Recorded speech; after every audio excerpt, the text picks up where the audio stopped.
I've got an interesting investment opportunity for you to think about. Oh, what's that?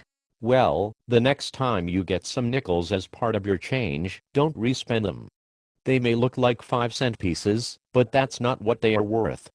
Nickels are now worth about 6 cents each, so every time you spend one, you're losing money. Goodness gracious. But I don't understand how that can be true. You see, nickels are made up of copper and nickel, and prices for most metals have been rising steadily for several years now. The metal value of nickels has come to be equal to and to surpass the face value of the coin, which means it makes more sense financially to hang on to the coin than to spend it. Maybe I should just melt them down for their metal content. You can't. Earlier this year, the U.S. Mint made it illegal to melt down nickels, and pennies too, for profit. They also prohibited the export of large quantities of nickels outside the United States. So, I can't do anything with them, except to spend them. No, that's not true.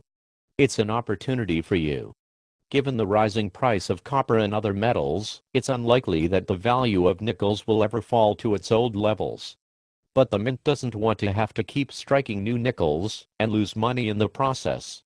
The mint has a choice: it can make future nickels out of cheaper materials, or it can discontinue the nickel altogether. It would be a shame to stop making nickels.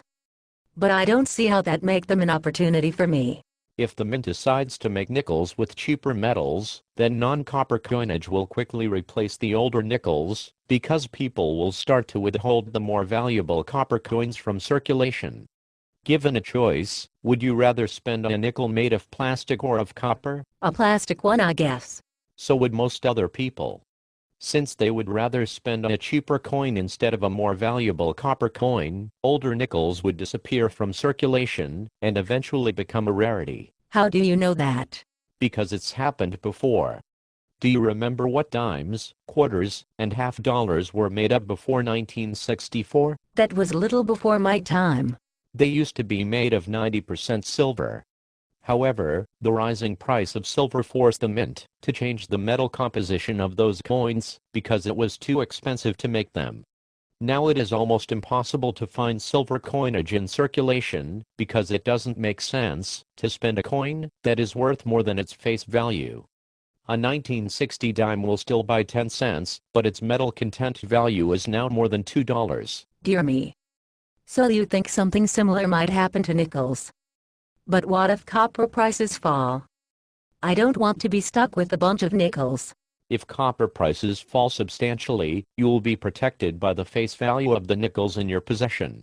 A nickel will never be worth less than 5 cents. That means it is an investment that can rise in value, but it can never fall beneath the price at which you acquired it. You're right, that's a great investment idea.